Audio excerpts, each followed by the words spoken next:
Hello, football fans. Welcome to Locker Room on the Voice of the People TV. I am your host, Jerry Apelia, and today we're jumping into the most electrifying moment from the pitch. Of course, talking about side attraction as far as so many action in the exciting world of football is concerned. Definitely just some few minutes ago, the Super Eagles had a goalless draw against Rwanda. Of course, that's much we'll be talking about and more on Locker Room this lovely Tuesday afternoon. And of course, my guys are here with me talking about James as well as David E. It's been a pleasure having you. It's a pleasure having you guys. What a way to have Locker Room and a beautiful, beautiful Tuesday evening where the Super Eagles had one of the relatively best games so far under coach Austin Eguavoen. And I dare say that a lot of persons would really be saying the Super Eagles had so much to have delivered the 3 points, but it didn't just happen. All thanks to the Rwandan goalkeeper, who I was asking when we were seeing the game, how much is this guy collecting, for Christ's sake? Allow this goal, enter. Just enter, one goal, enter. But then, it's a beautiful evening to talk football. Thank you so much for having me. All right, and of course, talking about the game, fantastic performance from the Rwanda goalkeeper. And Maiwa has some opinion about that goalkeeper. And of course, I will let him say that. But first of all, James, I want to introduce you. Welcome to the show. This lovely afternoon. A very good evening to you guys here in the studio and also to our viewers. I'm sure Maiwa might come from the angle that the goalkeeper was using juju. I will not be surprised. I will not be surprised if Maiwa makes that comment. But it's a very good evening to talk football. What from the match we watched, it was not a bad performance. Credit to the boys for coming out to produce such beautiful performance, considering the fact that the NFF didn't give them adequate preparation. There was no adequate preparation coming into these games. And credit after you watch the first game and watch this one, you see, you give them the credits and. Not that we didn't play a good football, not that we really had a good match. The goals didn't just come in. And credit to the, like earlier stated, the Rwanda goalkeeper, he was on point. He was in the right position at the right time practically all through the match. And credit to the Eagles, it was a good one. 4 points in 2 games and 2 clean sheets. A very good one for the boys. Anyway, Maya just let the cat out of the bag. He said that he has found a perfect replacement for Andre Onana. And I don't know whether Manchester United fans will agree, because with that performance, I think he has put his heart in the ring to replace Onana. And what a better match to sell yourself, where you have Victor Osimhen, the current African Footballer of the Year, and Ademola Lookman, who has been one of the hottest players the African Footballer of the Year in waiting. Let's put it that way. The African Footballer here in waiting, talking about Ademola Lookman, where you have the likes of Moses Simon, Wilfred Ndidi, Frank Onyeka, Victor Boniface as well. Victor Boniface. You also have to deal with Trust Ekong, who can also score goals as well. And you were able to play 90 minutes, composed, and be able to at least come out with a clean sheet. I think with that, I think you have to give it to the goalkeeper. He was the man that was against before. And of course, making sure that the Super Eagles did not get the 3 points out there at the Amohoro Stadium. And you want to say, Ten Hag, I don't know whether Ten Hag sees good goalkeepers, because he has this bias over Onana. The fact that he faced about 20 shots, 9 were on target, and he was still able to come out with a clean sheet is a big one. And let's not forget, these are not just shots that were just coming to him. They were good shots that, let's look at the one that Ola came in, they throw in Ola in the 70th minute about. And Lookman was able to hit. I was surprised. How did the keeper even come? How was he able to respond to that fast? His reflexes were amazing. Yes, they were amazing. They were on point. Really, they were on point. Let's not even forget in the first half also when Boniface came close to scoring. The moodwork. He was also present at that particular point. So I think credit goes to the goalkeeper. The Rwanda side just had a good one today, and I'm surprised. Well, it's a good one. We are still on top of the log, 4 points. And when you look at people that we have order, Rwanda will still come to Nigeria to play us. Then don't forget we played this game away and we played this well. Yeah. We had a good game, regardless of the result. So don't forget the same people will still be coming to you to come and face us in Nigeria. Well, so let's see what happens then. And with that, with these both games, I'll just give credit to Eguavoen and the side. I'll give them a strong 8/10 for those two games. But if you ask me, really, I would say that the Super Eagles had an amazing game. Painfully, the referee decided to toe the line of the home side with that disallowed goal because, trust me, that goal was a goal. I do not know how, in God's name, CAF is going to defend this and say Nigeria did not get that goal. It was a clean goal. I mean, it's on the back of the screen. We can also have it in front. It's quite a painful one, really, because it was a throw-in. I mean, what's the line for? If you're saying this is an offside goal, look at that. The both players went for the ball, and before you say Jack Robinson, the ball went at the back of the net. I mean, and then you're saying it's an offside. I really cannot explain how, in God's name, the referee decided to call that as an offside. Look at that again. Quite a very, very painful one. How is that offside? Offside is for throwing. That guy was diving because, for instance, exactly, his hands was just like the player was trying to say he was fouled, for instance. Yes. And the referee was explaining line. I don't know what he was. I don't understand. I think there was a bit of confusion there where sometimes referees get overzealous and they get carried away. They just want to make their presence felt, and of course, they get carried away and want to show that they are in charge. This is because the president of Rwanda is in that pitch. Trust me. I will not even. It's about the politics of the game. And unfortunately, I will not even go for the politics of the game. I'll come for CAF. You are playing the biggest competition in Africa qualifiers. Yes. And you don't have a VAR 16 working.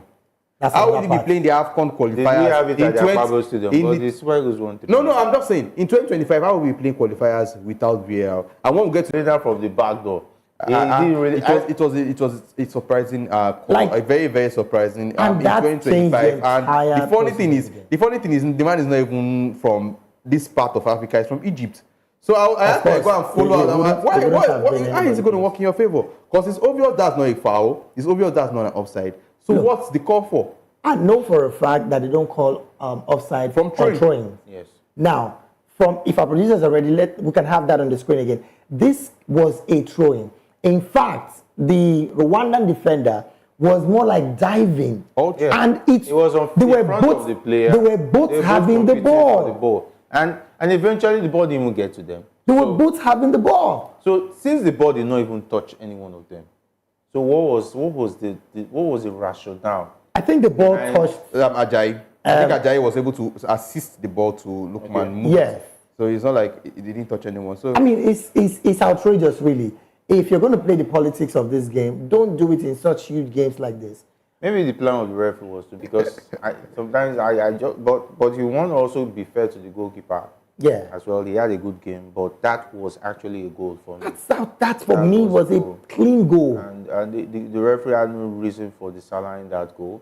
But unfortunately, this kind of mistakes have cost a lot of teams. And of course, he has cost the Super Eagles 3 points. Of and course. if that goal had gone in, and he went in, I beg your pardon, had been taken, we would have been talking about 3 points by now. Definitely. And the game would have been opened. And of course, maybe we would have seen more goals. In fact, it might even have changed the entire tempo of the game, where Rwanda possibly would be, trying to even play more. But the referee decided to take that decision, and I dare say, I don't know if it was the last man's call that the referee was, taking, or he just decided that he was going to call that as an offside call. But it wasn't. This kind of game, this magnitude of game, should not be having very poor officiating like we just saw in a couple of minutes ago. Painfully, this cost Nigeria 3 points, and I dare say CAF should be responsible. All right, so Maiwa is with us. Great to have you. I just let the cat out of the bag before you join us that you have a new goalkeeper that you have already scouted for Manchester United to replace Andre Onana. But I don't know whether your coach, Ten Hag, will be so willing to listen to you to take the option of giving this guy a chance. Because if he can stop the likes of Osimhen and the incoming African bowler of the year, talk about Ademola Lookman, in 90 minutes, he definitely gets a chance. Well, the interesting fact is the guy's name is very close to Nwabali.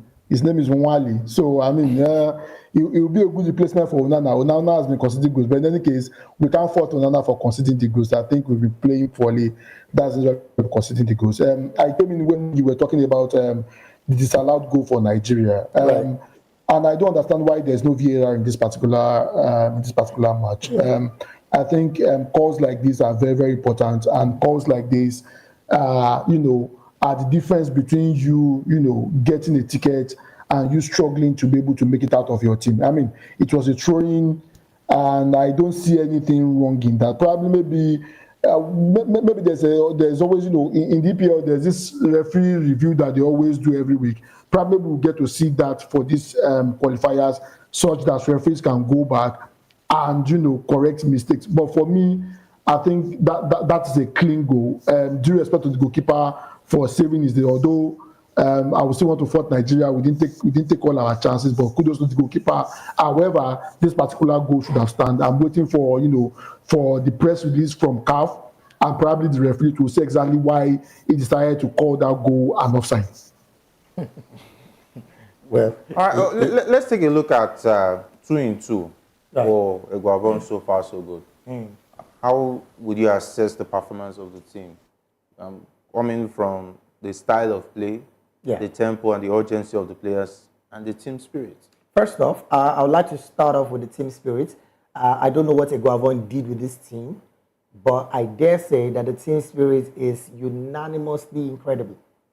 So incredible to the point where, the first game on Saturday, I'm going to start from there, where you had the likes of the African Footballer of the Year in waiting. I'm talking about Ademola Lookman scoring a brace in that game.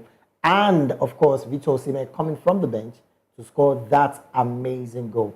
When he was celebrating, you could see the harmony, you could see the joy, you could see the excitement. Every single one of the players did celebrate together. And that, for me, is another plus for Austin Eguavoen, the interim coach of the Super Eagles, because Of Eguavoen, 2-2. 2-2. I think he had a very good run. 2 games.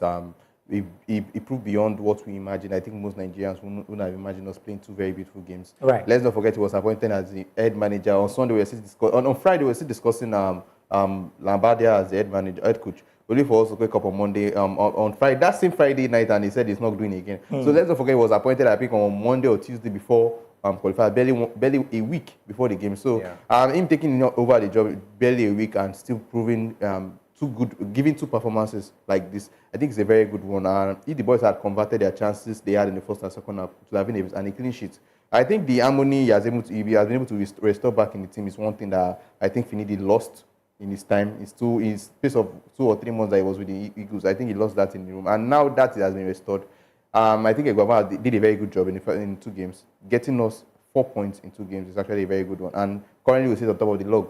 Now let's see what the NFF plans for the future.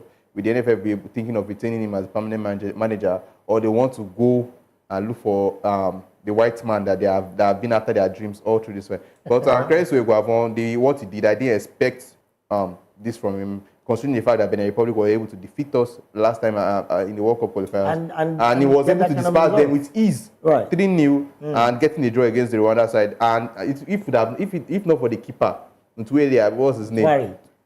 We would have gotten the victory. Wally. the guy was just he chose the wrong day to be a star. Honestly, but credit to him. I was saying, how much is this guy collecting? Like, he started from the first half. How much is this guy earning? He started from the first half. I was like, before 58th minute, he go tire, we go score. 58th minute, it went on. 68th minute. The one that burst my head was the Lookman and the Ola not throwing and the Lookman. I was like, what's going on here? Yeah. This is something that most keepers in the world will not be able to make that save. That reflex, it was too fast for him to just make them. I was like, come on. At this point, at that point, I knew we were not going to win again. I knew it was going to be a draw.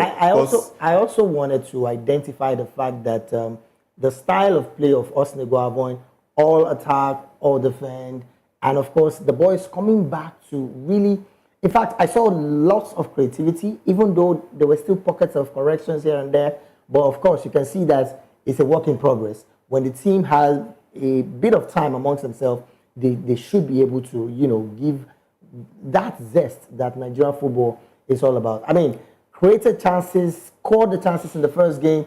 Unfortunately, we saw a it's like David here on the day where he says nobody is going to score. You shall not pass. You shall not pass. That was what Ntwari of Rwanda did in this game. And again, kudos would go to the coach. I'm talking about Austin Eguavoen. His precision of the team, knowing when to change, when not to change.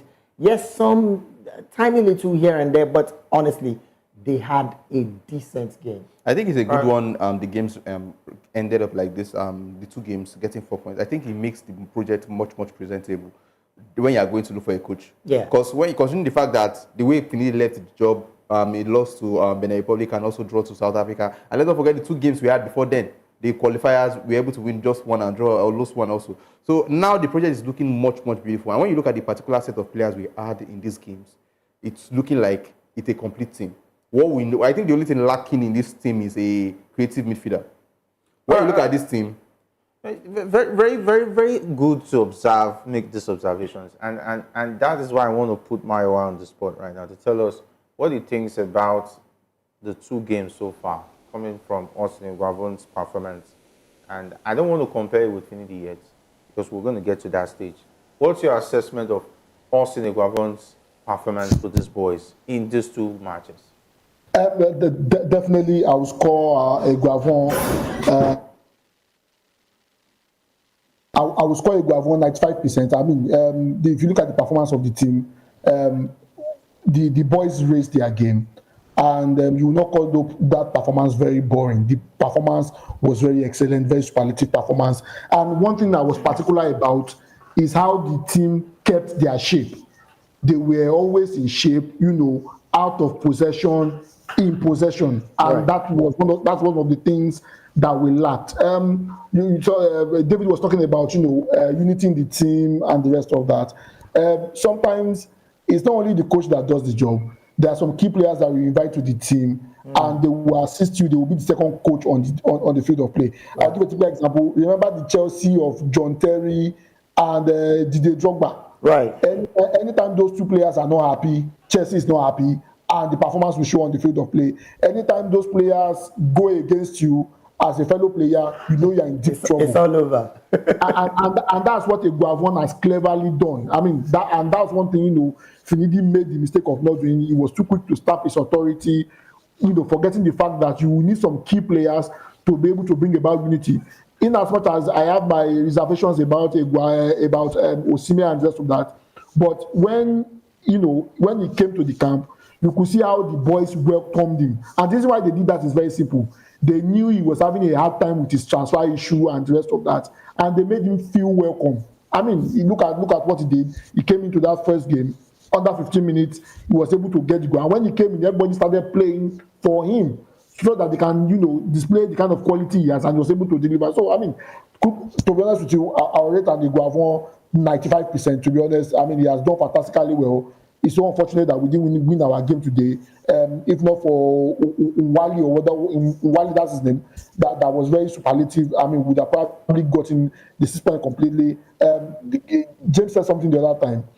And for the sake of Eguavoen, I think he should just return back to, to his technical committee job. I don't want the NFF to rubbish his CV, because I know the NFF, they are so much in love with foreign coach, and we see the conversation of foreign coach will continue despite this performance. So for me, Eguavoen 95%. But do you think that would be a right decision? But because one, I want us to also look at Finidi's time and Austin Eguavoen's time. Finidi has been there as an assistant coach under talking about Yusuf Pesero. Pesero, yes. And we expected so much from him, to know the team better. Because since he became the Super Eagles, he was made the Super Eagles coach, even though within a short period of time. Of which, if we want to compare, he even had more time than Eguavoen. Exactly. Because one, he has been an assistant of the team, and of course, his announcement was made even far ahead. Yeah. And for instance, Eguavoen was a technical director. Fine. Technical director has limitations, definitely. He will maybe release the names of the players. Then the NFF will now say, this is the players I want. Okay, for instance, I was also surprised they said Tanimo still somehow made it through the back door. Yeah. If it were Finidi would be afraid and say, okay, I'll let him still start. Maybe it would have been Cow. That's not to say that Eguavoen would have not been pressured. Right. to start Animu.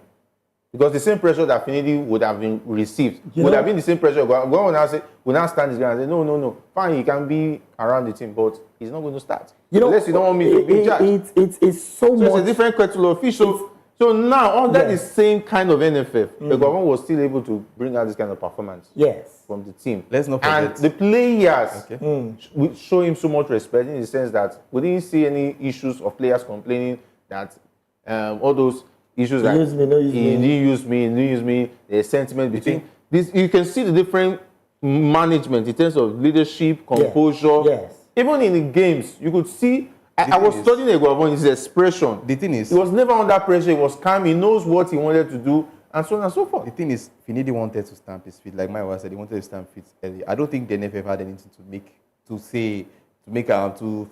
him start Animu at both games. There was pressure. Would they like it or not? There was there pressure to start Paul Onuachu? If you are saying the same thing for time, that sorry. means you are saying That's just what it is. And there was also stubbornness on the part of Finidi. Trying to You cannot make a look. point. If there was pressure, that he can use anybody and win games.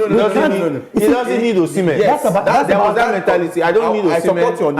I can still do it without them. I support you on this one. Yeah. But you not tell me the NFF pressured him to start Animu in both games. I mean, Because if you say he was pressured to start Animu, that means he was also pressured to start Paul Onuachu. That is if he's not working with the person who is telling him to start Animu. can we also... Because, for instance, let me say, some of these coaches act as agents too, whether they like it or not. Now, look at it from this perspective. For me, with this Eguavoen's team, I saw a revelation of Bruno Onyemachi who shocked me as a pundit. He had a major decent game in those two games. Even the other player was invited recently. Was it Tom Dele Bashiru? Yes. Even Dele Bashiru. Yes. Yeah. Dele Bashiru, today's game also had a decent game. So it's not about. It's not even. It's not something we want to compare. I don't even support the idea. They are two different. They are two different understanding. And I clearly would say, if the NFF think they have the money right now to want to go for a foreign coach, I'm sorry, waste it. there should be a major yardstick for wanting to take a foreign coach, and that yardstick must be if you know we work off us, Should they you go know back to collect money. Lavadia? Are there any foreign coach that want the world? Let them go to the Who foreign is the foreign coach they are talking about? Take a look at this, for instance. I don't even know which Who's of the the foreign foreign coaches I coach? even want to talk about. Because I recently stumbled upon the interview where the Brazil coach, with so much confidence, said that his team was going to be in the final of the next World Cup, that they should record it, they should mark it down. That this Brazil team that he's taking, they are going to be in the final of the 2026 World Cup. Right. So the man is a man who knows his aim. He has the back, definitely, he has the quality of the team. He has no excuse. Brazil, anytime, any day, has the quality to win any World looking Cup. at this particular Super Eagles side, I think we have the quality. I think the only thing lacking from this team now is an attacking midfielder. Someone that creates chances for whoever is going to be in front of him. He's someone that plays the 10 role and is convenient in doing that. You cannot tell me unless Iwobi will not give you that. That's why there's something that Eguavoen intelligently did in that game against Rwanda. You could see Ademola Lookman dropping to play almost 10. He did it today and too. playing behind the striker. He did it today. So that's to show that a coach who understands the game, not the one who will tell you you don't need formula. Maiwa, look, what's your assessment? Okay. Well, basically, I mean, you practically said it. I mean, the thing is the fact is very simple. If you look at how Eguavoen set up his team, you could see the coordination, and you could see, Ademola Lookman coming back, coming back, playing in the midfield, playing a supporting role, and also moving forward to attack and the rest of that. And that shows, the difference in tactical prowess. I mean, to be honest with you, in as much as I'm a proponent of Finidi Ball because of what he was able to do in the league and the rest of that. I mean, if you compare what Eguavoen has been able to do in these two games and what Finidi did, definitely Eguavoen is far ahead of Finidi. However, one thing, we're talking about, David was cracking a joke the other time as regards foreign coach and telling the coach to win the World Cup. I think going forward, and this is not trying to, blow the trumpet of Eguavoen too much. I think the technical Eguavoen personally himself, based off of this performance, should be working closely with the coach in terms of, churning out teams. If you are going to hire a local coach, if the NFF would probably turn their way around and hire a local coach I think the local coach will learn so much from an Eguavoen to be able to give us this kind of performance. Because I mean, bearing some little adjustment, like James rightly said, we still need a proper JJ coach in that midfield who we have not been able to get a replacement for. Bearing that, I think the performance is very superlative, and we should be able to build on this. So if we are going to hire any coach, probably a local coach, I think the person should work hand in hand with an Eguavoen. I'll probably have a better chance. I'll probably a shouting chance at the World Cup. I mean, we can never say never. All right, from my own point of view, I want to come from this analogy that if something is not broken, Right. don't try to fix it. We had a team that did excellently well at the Nations Cup, above all expectations. Right. For me, I never expected. I even was worried that the Super Eagles might not make it out of the group. I was one of those that said that we'll come Yes, back. I can remember clearly. Yeah. After the 3 games. This team, above my expectations, they went as far as the final. They were this close. Just Sebastian Haller's goal was the difference between And the Super Adriga's Eagles. cross. Yes, difference between the Super Eagles And the winning Nations Cup, the the first Nations Cup. Because in that game, it was still 50-50. True. As far as I'm concerned, anybody could have won that final. So that being said, you came back from the Nations Cup. All they would have done is to maintain status quo, retain Pesero, have continuity in the team. Whatever was the missing link, give him all the necessary material to make sure that he does better than what we saw at the Nations Cup. Right. They failed in doing that. The NFF definitely failed in flying colors, in making sure that they put us in a situation where we started putting CVs on social media and telling people to apply with Super Eagles job. After the application, nothing was done. We started hearing stories that Super Eagles was broke, and then if it was broke, they can't pay a coach. But you wait about telling foreign coaches to apply. And of course, I just talked over the story which we are supposed to attend to right now, where the sport minister said it was an international or national embarrassment for Lambadia to treat the Super Eagles job that way, of which the minister on his own part did not also do his job very well. Because, for instance, whatever way you want to look at it, the sport minister was also part of those who brought in Lambadia. Yeah. Why did he not make sure that all the I's were dotted and the T's were crossed to make sure that we didn't fall into this situation where Lambadia at the dying minute decided that he was no longer interested in coaching the Super Eagles? So that being said, if Eguavoen has done an excellent job, why not let us initiate continuity? Because if we are going to encourage the NFF to go about looking for a foreign coach, I'm telling you, James, David, and Mayowa are going to look for that coach till the next qualifier. Then we'll say, Eguavoen, please still continue. Do you know? That's what we'll find ourselves. We continue embarrassing ourselves. So I'm going to stick out my neck on this.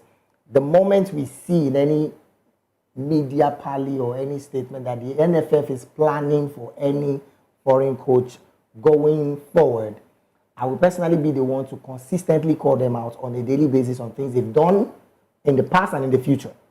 Because as it stands, you just rightly mentioned how very visible the Super Eagles were excellent at the Nations Cup. Guess what? Months after, we couldn't get a coach. Presently, we have an interim coach who has just played 2 games without conceding 1.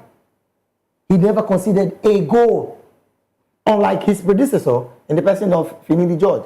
That's another part that we are not even going to have any conversation with. But here's the thing. If a guy is doing well, why not consolidate on it? Why not build on it? Why not tell him, okay, as it stands, you are doing well at this point. Let's see how best we can move it forward. Are you ready? It's just what it is. Are you ready to go through? If this NFF is ready to go through that rigorous of going to process of looking for bring in another audio coach for Nigerians to embarrass the nation. Come on, David. Let's not forget the same precedents that the same thing that happened to Finidi is what is happening to Eguavoen currently. Just that Eguavoen was good enough to get the result. If Finidi had gotten the 6 points or 4 points in those games, can we tell ourselves the truth? No. If Finidi had those 2 games can never be compared. Maybe in the weeks to come, we might have to play footages to compare those. They were never to compare. No. I'm not talking about the games. I'm not talking about the games itself. I'm talking about was better than. I'm not talking about the performance itself. I'm talking about how he got the job. How the both of them got the jobs. Finidi got the job. I think a week before the games. He played. He was the interim manager. He was not even supposed to coach those games before the qualifiers. He coached the friendlies And also, 1 week before the game, they were not able to get a coach. They gave Finidi the job. He was not good enough. He didn't get the result. That was obviously why it was easy for them to throw him under the bus, and they were quick enough to embarrass him on national TV and everything. Now, looking at Eguavoen, do you think if Eguavoen had lost to both games, we'll be having this conversation today? We can. You know what? Eguavoen is a different kettle of fish. No, I'm not saying that. Why? Because do you think if he had lost both games, we'll be talking about giving him if he had lost both games, we will not be rating him right now. Of course, it's just what it is. We'll say We can't. We'll say this it was particular a trial. this particular Exactly. NFF who are just looking for how they will disgrace their fellow black The men. NFF has already disgraced a white themselves. coach. They've done far more than They enough. already see as far as That's my point. Did they not disgrace themselves before we got Finidi? But if we want to look at it, kudos cannot be given to the NFF for this performance of I mean, who is even going to do that? Everything has to go with how Eguavoen was able to manage the situation and get the necessary result. So, But we know they are hell bent on getting a foreign coach. So if you like, it's just like when this government is telling you that let's remove subsidy, and it's obvious that the economy is falling down as everything is going wrong. Right. But still here they are still bent on like they are going to stand on that policy, whether it's favoring Nigerians or not. The search for the foreign coach has failed already.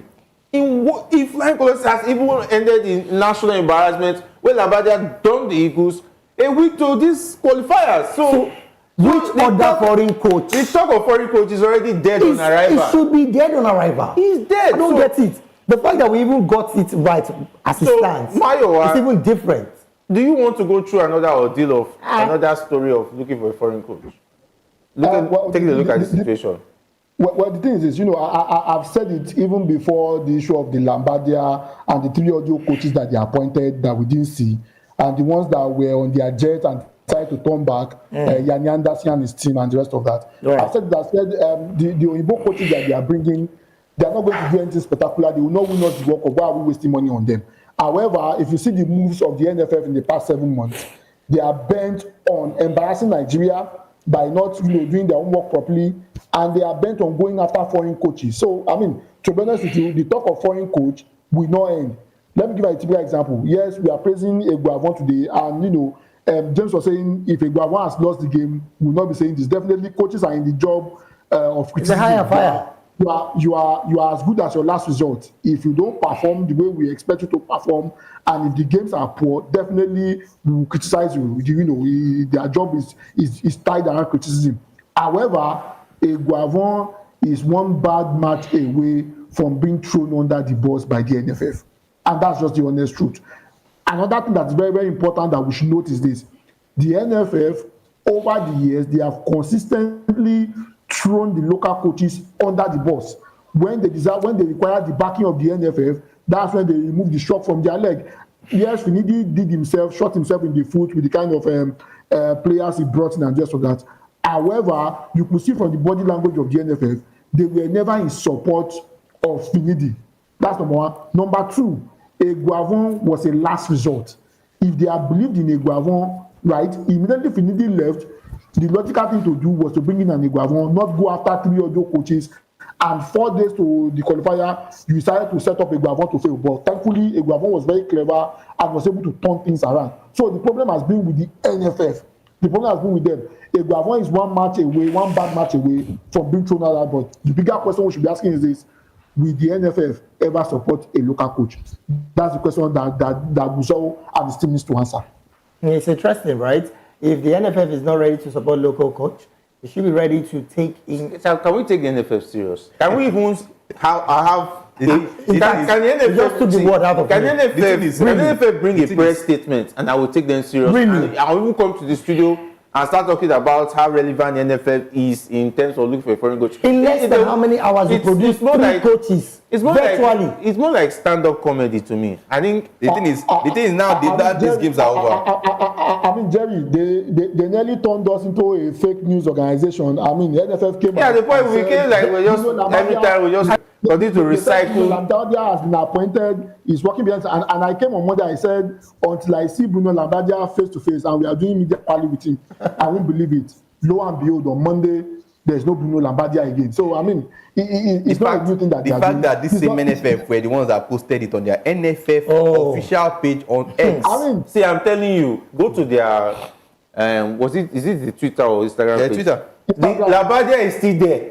when you look at Lambadia is still there as we speak. That will show you these people are not serious. They don't know what they are doing. When you look at the official list of players that were announced that were supposed to be in camp, this particular set of people that just played these games, right? Bruno's face was on that particular flyer. Of course. You have not finalized contract. You have not signed. Let's also talk about how come the Tanimu make the. I'm still surprised. How come the Tanimu make Tanimu? Tanimu was not on the official list.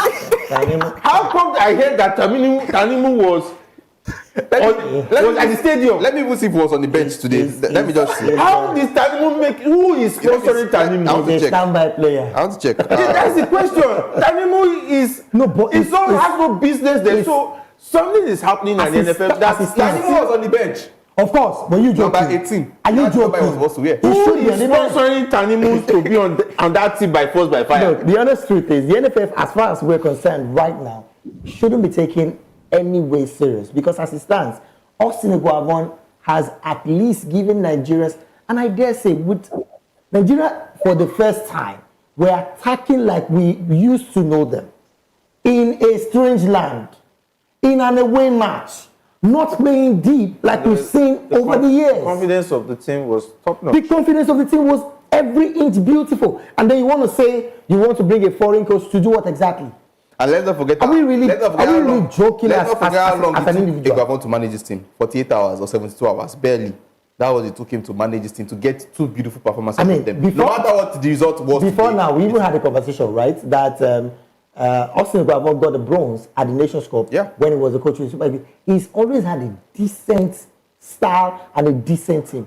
Why not just allow him roll the ball and enjoy the game? Why bring in the issue of a foreign coach? Well, you know, the truth is that Africa is just what it is. The truth is that we have a lot of good coaches. We played against Rwanda. Rwanda was using Igbo coaches. And I think one thing I might be afraid for if Eguavoen continues is this conversation of Tanimu, for instance, where the NFF will want to force him to pick players who doesn't cut it. But I'm really also happy that he was able to make sure that Tanimu did not get minutes in any of the games. Of course. So if it's to satisfy you to put him on the bench, make it the bench. Fine. But what that does is that it cancels our opportunity for a top quality player who can also come from the bench and add something to the team. And let's not forget, we have 5 players, 5 substitutions. So if, for instance, we are bringing Tanimu who is not relevant, who does not have the capacity or the quality to even be on the bench of the Super Eagles coming to the team, I think we as media guys, we need to point this out. Whoever is sponsoring Tanimu should stop now. In the interest of the way forward, should stop that. Because it's something weird should have occurred to you. Tanimu was playing in Tanzania before. After the invite to the World Cup qualifiers, the 2 games, right. The next thing is in Crawley Town. You should know there is something going on. Using your national team to upgrade himself.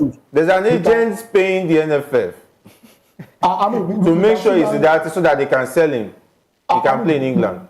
Yeah, I mean, we can sit down here and speculate. We all know that, you know, some of these players that make the national team, they are making it because they have somebody who is advocating for them, not because they have the quality to be part of the national team. Yeah. Case in point, your friend Onatu. Case in point, Tanimu. I mean, this are Onatu is still fair. I have my feelings about Onatu, but Onatu is still fair. But Tanimu, come on, that's at least what happened to Nigeria. If a Nigeria professional football league player is invited, I prefer that. Tanimu being on that bench. Yes, because it gives the boost to the league. It makes the players in the league consistently say, I can strive to be in the national team. I mean, it's even weird. You left Nigeria. You went to Tanzania. Tanzania and Nigerian league. Which one is better? You can play in both sides of defense for a fullback that gives you very good offensive football and good defensively. And let's not forget he creates chances also. I think he created about 2 or 3 chances in today's game. The throwing and field. And I also had a shot also. So I think Ola is actually a very, very good player. I I pray maybe before then. I think he has about 1 year left in his contract. Yeah. Maybe makes it He has the a contract very also. good team. And also the likes of Semi Ajayan. Yeah, Yeah, let me answer that for you. It's very simple. injury crisis. The same thing that happened to Osimhen is what's happening to Olaino. They should change their agent. African players, they mess up when appointing agents, and that is really putting them in bad light. There are a lot of players that should not be playing for top clubs. True. Because they have a marquee agent, they are getting them the lucrative deal. Very like true. you said, But what is Olaino still doing in Nottingham Forest till All I now? know was a Chelsea player before going to Torino. So, I mean, Yeah. you would say he had a decent move. I mean, I'm from Torino to Nottingham Forest. What a decline. No, now he should be moving higher. Not. Let's not forget moving this same backward. Nottingham Forest was struggling to beat relegation 2 seasons ago. Was it last season? Last Where season. Taiwo Oni was now became the best man of their best player. But just like you rightly mentioned, it's a plus that he had a very, very beautiful game in the last 3 days. Yeah. On Saturday, he was phenomenal. Today, he was amazing. I mean, that alone should boost his CV going into the league. And of course, if he has another spell of good games, definitely he should be getting other bigger clubs. What Kudos again to all of the players. Yeah, definitely. Every single player. Wilfred Ndidi was amazing. I mean, I can go on and on with these guys on how they gave their all. Painfully, the twin brother of Wabali in Rwanda decided to just become a David here on Nigeria team. I just feel if we have a technical committee, a scouting community in this our NFF or in this our football federation, Right. they should go in and look for a creative midfielder, because I think that was lacking in this team currently. Because if you go to the goalkeeping position, it's kind of settled. Wambale and Maduka Okoye settled. The defense is practically very okay. When you look at the midfield, the defending midfielders are there in numbers.